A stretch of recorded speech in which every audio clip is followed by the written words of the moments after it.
On June 9, the United Kingdom's official chart company's announcement a major milestone for their residents. Soul singer Adele, her sophomore album 21 is a best-selling United Kingdom record of the decade so far.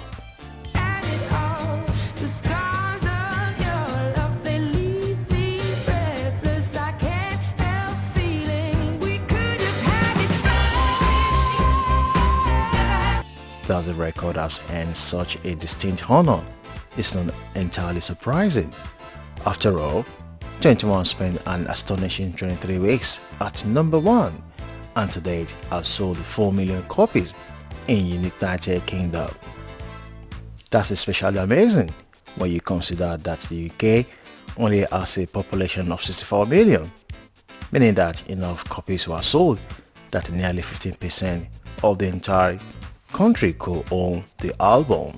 In this video, we look back at how Adele got discovered as a singer, as well as the big ups and big downs that we have come to associate with the young musician's already legendary career.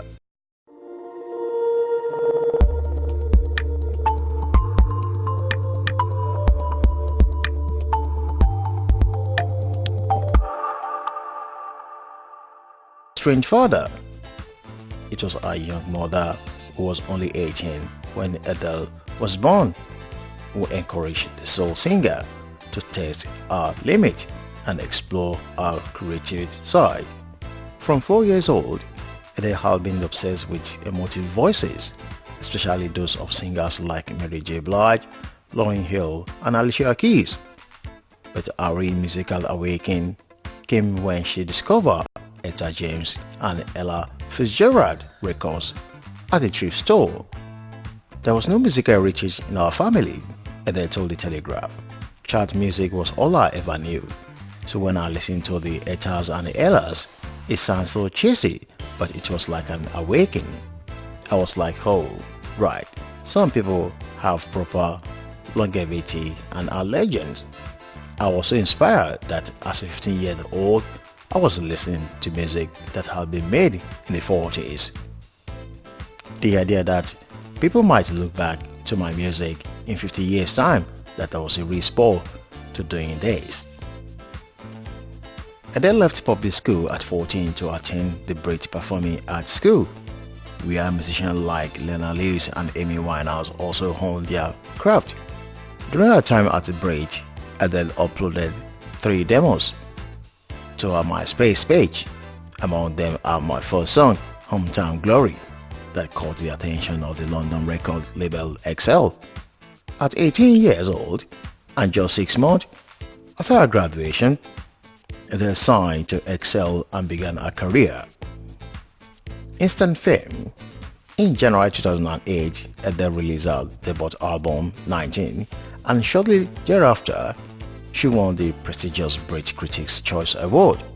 19 saw nearly Eastern Sussex in the UK, debuting at number 1 and helping its singles Chasing Pavement reach number 2. But it wasn't until Adele signed a deal with American label Columbia in summer 2008 that the album gained real momentum in the States. I had no specific plan for my album, the self-deprecating singer told Blues and Soul in 2008. In fact, I still don't know exactly what kind of artist I want to be. You know, for me, the album was just about making a record of songs to get a boy off my chest and include all different kinds of music that I love. In the fall of 2008, a series of serendipitous events helped Adele secure 4 Grammy nominations. She played on Saturday Night Live in October alongside host Sarah Palin, an episode that saw the show's highest rating in 14 years. The Washington Post reported that within 24 hours of the SNL episode's airing, the debut album hit number 1 on the iTunes. Coincidentally, that was also when Grammy voting wrapped up, and by December, Adele had her first Grammy noms. She won 2 of those come February 2009, among them Best New Artist. and like that, she was firmly established as a powerful force in the industry. Career in jeopardy. After the massive success of her debut album, Adele was primed for a sophomore slump, but she was only just getting going. The wide success of the record took her on a victory lap of North America, but Adele's prospects came to a screeching halt during the summer of 2011 when she was forced to cancel the remainder of her tour due to laryngitis. After recovering and returning to the tour, Adele was again forced to cancel performance in the fall after her vocal cord issue didn't clear up. Singing is literally my life, Adele said in a press release at the time. According to Rolling Stone, it's my hobby, my love, my freedom, and now my job. I have absolutely no choice but to recuperate properly and fully, or I risk damaging my voice forever. I'll be back and I'm gonna smash the ball out of the park once I'm touring again. In 2011, the singer underwent vocal cord surgery, and Vogue wrote, "Has any pop star ever had a bigger year, shackled to a bigger laydown? Every time."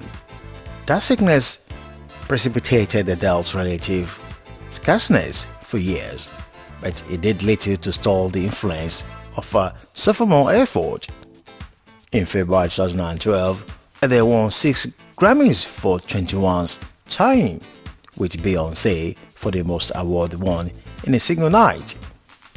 Like a cherry on a Sunday, Adele was named one of Time's 100 most influential people on the year.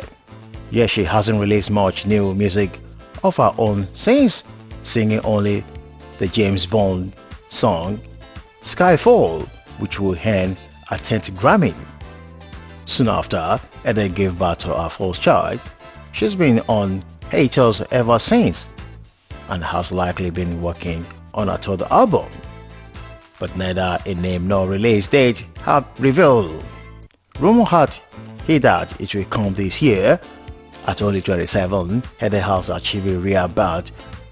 Well-deserved legendary status among young female pop stars.